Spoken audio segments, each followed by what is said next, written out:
नमस्कार दर्शकों। कौन सी स्त्री के भाग्य में पुत्र नहीं होता। एक बार माता लक्ष्मी क्षीर सागर में भगवान विष्णु के पैर दबा रही थी तो माता लक्ष्मी ने भगवान विष्णु से कहा, प्रभु आज मेरे मन में 3 प्रश्न उठ रहे हैं। यदि इन तीनों प्रश्नों का उत्तर देकर आप मुझे संतुष्ट करेंगे तो मेरे मन को शांति मिलेगी।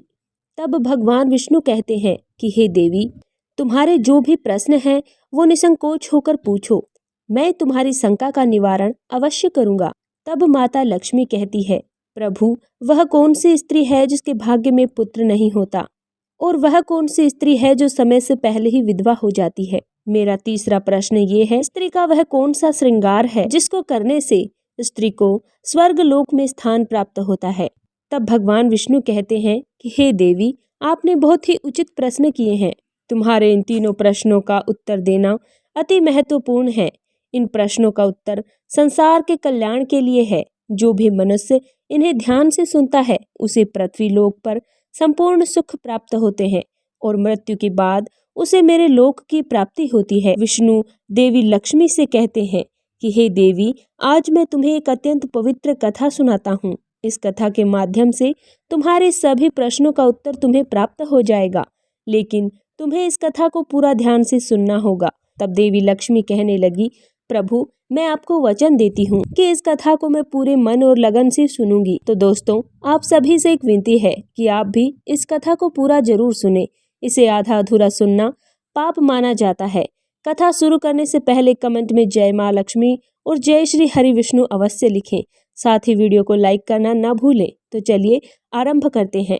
भगवान विष्णु कहते हैं कि हे देवी, एक समय की बात है, मध्य देश में एक छोटा सा नगर था। उस नगर में एक सेठ रहता था।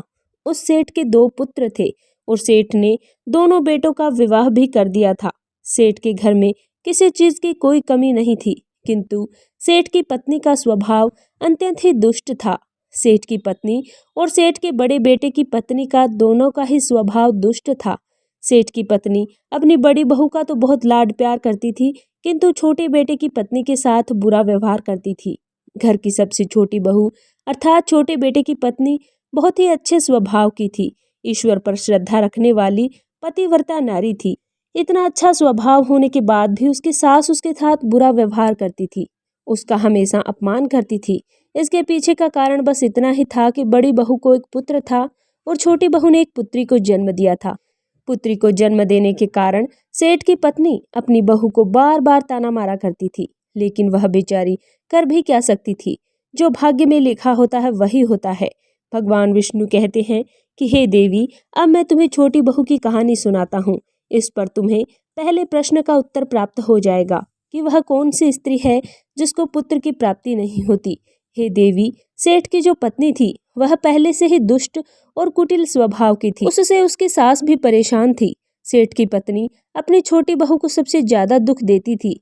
छोटी बहू का नाम था सुकन्या और सुकन्या को सताने में उसकी सास को बहुत ही आनंद आता था। सुकन्या बेचारी रोज सुबह ब्रह्म मुहूर्त में जागकर अपने घर के काम किया करती थी और दिन भर काम करने के बाद उसे रात्रि को ही सोने को समय मिलता था। इतना होकर भी सेठ की पत्नी अपनी बहू से द्वेष करती थी। जब छोटी बहू झाड़ू लगाती तो उसकी सास आकर उसे ताना मारती कि तेरे हाथ में जान नहीं है क्या, जल्दी जल्दी झाड़ू लगा, मैं मंदिर जा रही हूँ। मेरे लौट कर आने से पहले तू भोजन बनाकर तैयार रखना और आते ही मैं उस भोजन को ग्रहण करूंगी। और सुनो, अन्न का एक दाना भी बर्बाद ना हो जाए। बेचारी सुकन्या चुपचाप अपनी सास का अत्याचार सहन करती थी और उसकी सास की हर आज्ञा बड़ी ही विनम्रता से पालन किया करती थी। फिर छोटी बहू खाना बनाते हुए सोचने लगी कि मैं घर का इतना काम करती हूँ लेकिन फिर भी मैं चैन की सांस नहीं ले पाती हूँ। मेरी सासू माँ किसी न किसी बात को लेकर मुझे ताना मारती ही रहती है। पता नहीं कब उनकी ताना देने की आदत जाएगी। सुकन्या इतना सोच ही रही थी कि तभी उसके घर के दरवाजे पर खटखटाने की आवाज सुनाई दी। छोटी बहू ने सोचा, अभी तो भोजन भी तैयार नहीं हुआ है और लगता है मेरी सासू माँ आज जल्दी लौट आई है, अब वह फिर से ताना मारेगी। तब सुकन्या ने दरवाजा खोला तो उसने देखा कि द्वार पर एक सन्यासी खड़ा हुआ है और वह सन्यासी सुकन्या से कहने लगा, बेटा सदा सुहागिन रहो, तुम इस सन्यासी के लिए कुछ भोजन का दान करो। हे पुत्री, मुझे बड़ी भूख लगी है। तब सुकन्या ने सोचा, अगर मैं इस सन्यासी को भोजन कराऊं तो इतने में मेरी सास आ जाएगी तो मेरी खैर नहीं होगी। कुछ देर तक विचार करने के बाद सुकन्या ने सोचा, यदि मैं सासू माँ के ताने के डर से इस सन्यासी को भोजन न कराऊंगी तो मुझे महापाप लगेगा, मेरा सारा पुण्य नष्ट हो जाएगा। इतना सोचकर सुकन्या ने उस सन्यासी को घर के अंदर बुला लिया। अतिथि धर्म का पालन करते हुए सुकन्या उस सन्यासी को भोजन कराने लगी। उतने में ही उसकी सास घर पर आ पहुंची और उस सन्यासी को घर के अंदर भोजन कराते हुए देखकर उसे बहुत गुस्सा आ गया। वह चिल्लाते हुए सुकन्या से कहने लगी, यहाँ पर क्या किसी का भंडारा या दावत चल रही है जो तू राह चलते भिखमंगों को घर में बिठाकर खिला रही हो।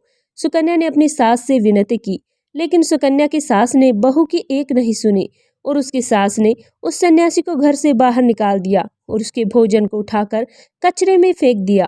उसके बाद वह सास सुकन्या पर गुस्सा करने लगी, अरे दुष्ट औरत, मैंने तुझे कहा था कि अन्न का एक दाना भी बर्बाद नहीं होना चाहिए, लेकिन तूने क्या किया, उस भिखमंगा को इतना सारा भोजन दे दिया।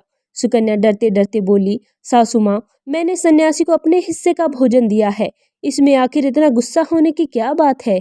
द्वार पर आए अतिथियों को कभी खाली हाथ नहीं भेजते हैं, ऐसा हमारे शास्त्र कहते हैं। फिर सुकन्या की सास ने उसे बहुत डांटा और दोनों के बीच कई देर तक बहस हुई।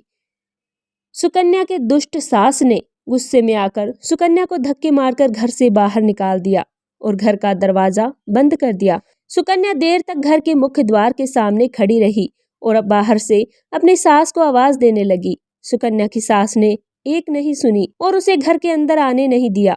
फिर सुकन्या दुखी और उदास होकर अपनी मायके निकल गई। मायके जाने के रास्ते में बहुत बड़ा जंगल पड़ता था। सुकन्या भूखी प्यासी रहकर उस जंगल के रास्ते पर से चलने लगी। तभी उसी समय अचानक जोर जोर से बादल गरजने लगे और मूसलाधार बारिश होने लगी। बारिश से बचने के लिए सुकन्या एक वृक्ष के नीचे जाकर खड़ी हो गई। वहां पर सुकन्या ने देखा कि पेड़ के नीचे में एक कोटर बना हुआ है। फिर वह बिना देरी किए जल्दी से उस कोटर में घुस गई। कोटर में जाने के बाद सुकन्या ने देखा कि अंदर कोई साधु महात्मा बैठे हैं। वह सन्यासी कोई और नहीं बल्कि भगवान विष्णु ही साधु का रूप धारण करके बैठे हुए थे। जब उस साधु ने सुकन्या को देखा तो बोले, पुत्री, तुम इस घने जंगल में अकेले क्या कर रही हो? रोना बंद करो, मैं तुम्हारे बारे में सब कुछ जानता हूँ। तुम्हारे ससुराल वाले अत्यंत दुष्ट स्वभाव के हैं और वे तुम्हें बहुत दुख देते हैं। इसका कारण केवल इतना है कि तुम्हें पुत्र की प्राप्ति नहीं हुई है। पुत्री को जन्म देने के कारण तुम्हें तुम्हारी सास के ताने सुनने पड़ते हैं। पुत्री, तुम चिंता मत करो, मैं तुम्हें एक पर्ची देता हूँ। इस पर जो भी उपाय लिखा है तुम उस उपाय को पूरे मन के साथ करो, फिर तुम्हें गुणवान पुत्र की प्राप्ति होगी। फिर सुकन्या ने वह पर्ची ली और साधु वहां से अचानक गायब हो गए। यह चमत्कार देख सुकन्या बहुत प्रसन्न हुई और जब बारिश रुकी तो सुकन्या का पति उसे ढूंढते हुए उस स्थान पर पहुंच गया। सुकन्या ने अपने पति को सारी हकीकत बता दी और फिर दोनों ने ही घर वापस ना जाकर उसी जंगल में रहने का निर्णय लिया। वहीं पर रहते हुए एक दिन सुकन्या के मन में पुत्र प्राप्ति का ख्याल आया और वह मन ही मन सोचने लगी कि यदि मेरा भी कोई पुत्र होता तो आज ससुराल में मुझे सबसे ज्यादा इज्जत मिलती। तभी सुकन्या को उस साधु के द्वारा दी गई पर्ची की याद आई। जब उसने पर्ची खोलकर पढ़ा तो उसमें देखा कि जो स्त्री पुत्र प्राप्ति की कामना रखती है उसे अपने बाएं तरफ सोना चाहिए। ऐसा करने से कुछ समय बाद में बाएं करवट लेने से नाक का दाहिना स्वर और दाहिनी करवट लेने से नाक का बायां स्वर चालू हो जाता है। जब पुत्र की इच्छा हो तो उस स्थिति में मिलन से पहले यह निश्चित कर लेना चाहिए कि पुरुष का दायां स्वर चलने लगे और स्त्री का बायां स्वर चलने लगे और उसी समय गर्भधान किया जाना चाहिए। ऐसा करने से निश्चित ही पुत्र की प्राप्ति होती है। इसके विपरीत नाक के स्वर चलने से पुत्र की प्राप्ति होती है। उस पर्ची में आगे लिखा हुआ था कि मासिक धर्म शुरू होने के बाद पहले 4 दिनों में पुरुष के साथ मिलन करने से पुरुष को रगड़ता प्राप्त हो जाता है और 5वीं रात्रि में मिलन करने से पुत्र की प्राप्ति होती है। 6ठी रात्रि में मिलन करने से पुत्र रतन की प्राप्ति होती है। 7वीं रात्रि में मिलन करने से बंध्या पुत्री होती है। 8वीं रात्रि में मिलन करने से बलशाली पुत्र की प्राप्ति होती है। 9वीं रात्रि में मिलन करने से सुंदर कन्या की प्राप्ति होती है। 10वीं रात्रि में मिलन करने से विद्वान और अति श्रेष्ठ पुत्र की प्राप्ति होती है। 11वीं रात्रि में मिलन करने से सुंदर आचरण वाली कन्या प्राप्त होती है। 12वीं रात्रि में मिलन करने से गुणवान पुत्र होता है। 13वीं रात्रि में मिलन करने से लक्ष्मी स्वरूपा पुत्री मिलती है। 14वीं रात्रि में मिलन करने से गुणवान, बुद्धिमान तथा बलवान पुत्र प्राप्त होता है। फिर सुकन्या ने मासिक धर्म के 14वीं रात्रि में अपने पति के साथ मिलन किया और उसके बाद गर्भ धारण किया। फिर दूसरे दिन सुकन्या का पति जंगल में लकड़ी काटने के लिए चला गया और सुकन्या घर पर पड़ी रही। अचानक से तेज तूफान आया और सुकन्या की झोपड़ी उड़ गई। फिर सुकन्या रोती हुई इस पेड़ के कोटर में जाकर रुक गई जहां वह उसे साधु महात्मा मिला था। सुकन्या वहां अपने पति की राह देख रही थी कि अचानक वहां पर 2 राक्षसी आ गई। वह राक्षसी अत्यंत मायावी थी। फिर उसने उस कोटर के साथ पेड़ को उड़ाकर एक ऐसे स्थान पर ले गई जहां बहुत सारा सोना पड़ा था। जब सुकन्या ने यह दृश्य देखा तो वह चौंक गई। सुकन्या पेड़ के कोटर में छिपी रही जब तक राक्षसी भोजन की तलाश में गई तो सुकन्या ने उस स्थान से बहुत सारा सोना उठा लिया और उसे कोटर में भर लिया।